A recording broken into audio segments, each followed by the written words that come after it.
За тэгээд энэ нийслэхээ одоо болоо. Тэр бид нар бол яг энэ юун дээр ч гаргасан байгаа шүү дээ. Чиглэл хуудах өгөх тухай тэр бид нар та нарын тэр төсөвт ерөөсөө ороогүй. Энийг өсгсөн зөв үү буруу юу гэдэг дээр ороогүй. Энэ бол та нарын 100% өөрсдийн чинь эрх мэдлийн асуудал.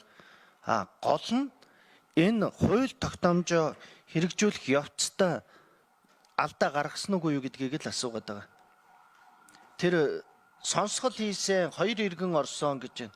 Гэхдээ 2 иргэн чинь нийслэлд байгаа сая гаруй хүнийг төлөөлж чадах юм уу?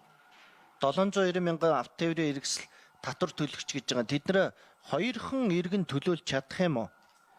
Тэр 700 мянган татвар төлөгчөөс чи хэдэн хүн тэр санал асуулгад орж иж энийг төлөөлөх ёстой юм. Тэгээ хэдэн хүн тэрийг харсан. Тэр 2 хүн орсон. Хэдэн хүн харсан болоод 2хан иргэн орж байгаа. За 2024 оны 4 сард төсөвтэй холбоотой санал асуулга хийхэд бас оруулсан гэж байгаа. 2024 оны 4 сард авто замын татварыг өсгөнө гэж төсөвтөө тусгасан байсан юм уу? 24 оны 4 сард сонгуул болгож ирсэн тэгэж татварыг нэмсэн тийм дүнгээр оруулсан байхгүй байсан баг шүү. Тэрэн дээрээ тэр түн ороогүй сүүлд нь 12 сард оруулж ирэнгүүтээ тэгээд одоо болохоор 4 сар 147 мянган хүнээс санал авсан гэдэг. 147 мянган хүн бол төсөвтэй холбоотой. Яг энэ замын чинь төсөвтэй холбоотой тэр санал өгсөн 2 хүнээр ингэж энэ олон хүний асуудлыг шийдэх үл энэ бол буруу шүү. Тэгээд одоо татвар муугаас бага байгаагаас болоод зам дээшээ доошоо суугаад байна. Гэхдээ дээшээ доошоо суусан чинь нэгдүгээр татвар за хийж байгаа тэр хөрөнгөтэй холбоотой төсөвтэй холбоотой 1 км зам. Хоёрдугаарт бас замын хийж байгаа компаниуд тэр чанартай хяналт шалгалттай холбоотой л байгаа шүү дээ. Нодны инх тэр танктай өшөө хуучин одоо Тимети өшөөний тэмдэг зам хотгор гүгээр болчлоо. Шин зам тавьсан чи ийм боллоо гэж нийслэлийн маргааш нь гарч ирээд за энэ замыг яаралтай засахаар боллоо. Хийсэн компани өөрсдөө алдаагаа ойлголоо гэсэн. Гэхдээ одоо болтол тэр яг хэвээрэл байгаа шүү дээ. Тэгээд замын муугаас болоод машин эвдрээд байна гэдэг байна. За энэ зөв. Энэ бол иргэдийнхээ төлөө хийж байгаа зөв юм. Тэгвэл та нар бас тооцоод үзсэн үү?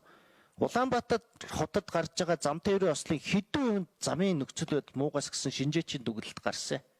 Яг хэдэн хувь? 98 онд энэ нь ерөөсө 2хан тохиолдол байсан шүү.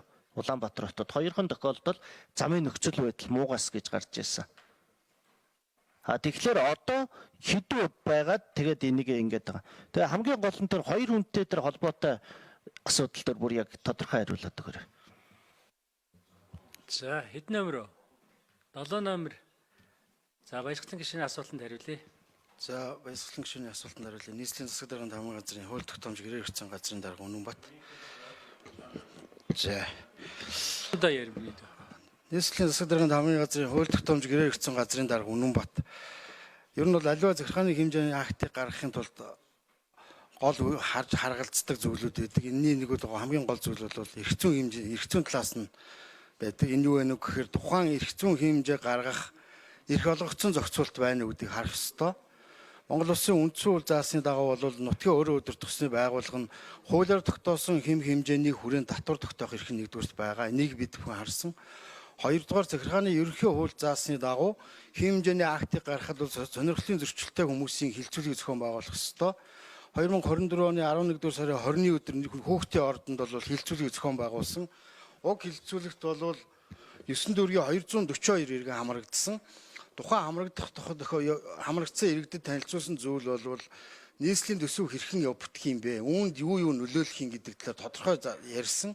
Тэр 2 иргэний тухайд бол захимаар байршуулсан тэр одоо санал авах ирэхэд 2 иргэн бол саналаа ирүүлсэн байгаа. Энэ дээр нэг зүйлийг гишүүн тодруулаад хэлэхэд бол бид бүхэн захимаар асуудлыг ингэж нээлттэй байршуулад бид нар бол 2 иргэн ирсэн байна уу, 20 иргэн ирсэн байна, 200 иргэн ирсэн байна уу гэдгийг бол одоо 200 иргэн ирээгүй учраас энийг гарах ёсгүй маа гэдэг ийм эрх зүйн зохицуулт байхгүй.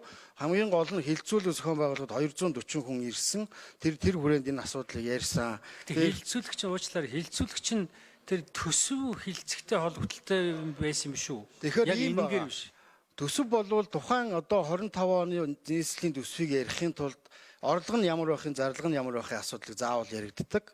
Тийм учраас орлогыг яаж бүрдүүлэхийн тулд татварын асуудал шууд яригдана, хамгийн түрүүнд яригдана. Үгүй. Тэгээд Энэ тогтоолч нь байна шүү дээ. 25 оны 6 дугаар тогтоол байгаа байхгүй юу? Айл төсөв батлагдсны дараах. Тэгэхээр төсөв хилцэж явах үед бол 24 оны энэ 12 татвар сар нэмэгдэх тухай юм ерөөсөө яваагүй шүү дээ. Одоо жишээлбэл танаа дээр бид нар 25 оны төсөв ярихад автовын хэрэгсэлтээр нийслэлээр ийм орлого нэмэгдэж яах гэдэг юм бол ерөөсөө манад орж ирээгүй шүү дээ. 24 оны 12 сарын 4-нд энэ татварын асуудлыг баталсан иргэдийн урлаас. Ингэхдээ 11 сарын 20-ны өдрийн хилцүүлгийн үр дүнгээс одоо хамгийн гол нь захиргааны хэмжээний актыг хууль зүйн дотоод хэргийн яамд бүртгүүлэхэд хардаг хамгийн чухал зүйл бол энэ иргэдийн оролцоог хангасан байдлыг хардаг. Тэгжиж хэмжээний акт улсын нэгдсэн бүртгэл бүртгэдэг. Гишүүдээ зүгээр одоо бас нэг статистик мэдээ хэлэхэд 2013 оноос саяны хүртэл энэ татварыг нэмээгүй. 2013 онд Улаанбаатарын замын сүлжээний урт нь 415.4 км байсан. Хөдөлмөрийн хөлсний доод хэмжээ 192 мянган төгрөг байсан. Тээврийн хэрэгслийн тоо 410 мянга байсан. Засвар орчлтын төсөв төртгөн 55 мянга байсан. Яг өнөөдрийн байдлаар бол Улаанбаатарын замын сүлжээний урт нь 1231.3 км, хөдөлмөрийн хөлсний доод хэмжээ 792 мянган төгрөг, тээврийн хэрэгсэл 804 мянга, засвар орчлтын төлбөр нэг дахин нэмэгдсэн 110 мянга байгаа. Дээрээс нь нэмээд нэг зүйлийг та бүхэндээ хэлэхэд бол энэ одоо энэ өнөөдрийн байдлаар практик дээр яг өнөөдрийн татвар нэмэгдсэн зүйл бол 3,500-аас дээш буюу одоо өндөр хүчин чадалтай машины татвар бол өндөр нэмэгдсэн байгаа. Доошоо буюу 1,500-аас 3,100-ийн хоорондох татвар бол татварын зөрөө бол одоо автоэрийн өөрөө явах тээврийн хэрэгсэл улсын албан татварын дунджаар авцсан байгаа. Яг таазанд нь бол тулгаагүй гэсэн үг. Одоо энэ дээшээ дахиад тулгах бололцоо нь байгаа. Тийм учраас энэ нөгөө та бүхэн судалгаан дээр гаргаж харсан баг. Ягаад гэвэл энэ та нарын тайлбар бол 24 оны 12 дугаар сарын 4-ний өдөр тогтоол гарсан. 24 оны иргэдийн төлөөлсөн хурлаар төсөв батлагдахад бол энэ татварын асуудал бол тусцсан байсан гэдэг юм байна, тийм үү? Тэр тусцсан байсан учраас 24 оны төсвийн хилцүүлэг дээр бол яригдсан л гэж үзээд байгаа юм байна шүү, тэ? Та нар тийм протокол байгаа бол ажлын хэсэгт ирүүлсэн би юу? Яг одоо энэ татвартай холбогдлолтойгоор. За хэдэн номер хариулах юм? 7. ажлын хэсэгт бол эдгээр мэдээллийг бүгднийг өгсөн. Яг саяны байдлаар процесс явсан. Процессын алдаа бол энд гараагүй. Яг л бид өхөн иргэдээ энэ дээр очихроо процессын алдаа гарсан бол улсын нэгдсэн бүртгэлд бүртгэх боломжгүй. Бүртгэхгүй бол энэ бүртгэж аваагүй бол энэ хуулийг дагаж мөрт хэрэгцээ үндэслэл байхгүй энэ захирам хэмжээний актыг. Тийм болохоор дахин асуудаг нэг үл одоо эн чинь бол нийгэмд явах мэдээлэл нь болохоор иргэдээс одоо цахимаар асуусан 2 хүн ирсэн. Тэр нь одоо иргэдийг төлөөлөхгүй гэдэг юм явчих гээд байгаа учраас би тодруулаад байгаа шүү. Тийм учраас та бүхэн дээр бас тодорхой хариулаарай. За, Пүрвдав гүшээ асуултаа асууя. Тодруулах юм уу? За, Баярхлан гишүүн тодруулчаад дараа нь Пүрвдав гүшээ асууя. За 4 сард татвартай бол татварын санд асуулга дээр орсон гэсэн шүү дээ, тэ.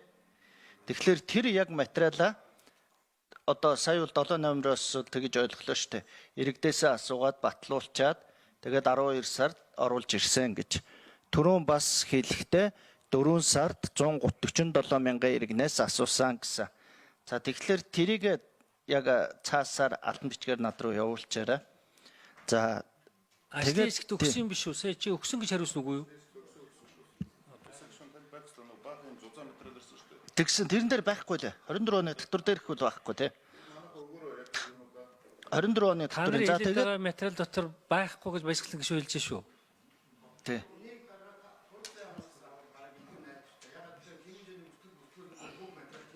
Гүйгүй. Та нар өөрсдөө тэр хууль зүйн яам руу өгсөн учраас өөрсдөө авчирч өг. Тэрнээс биш одоо бид нар хууль зүйн яам руу тэгээ гүгээд явж байгаа юм байхгүй шүү дээ.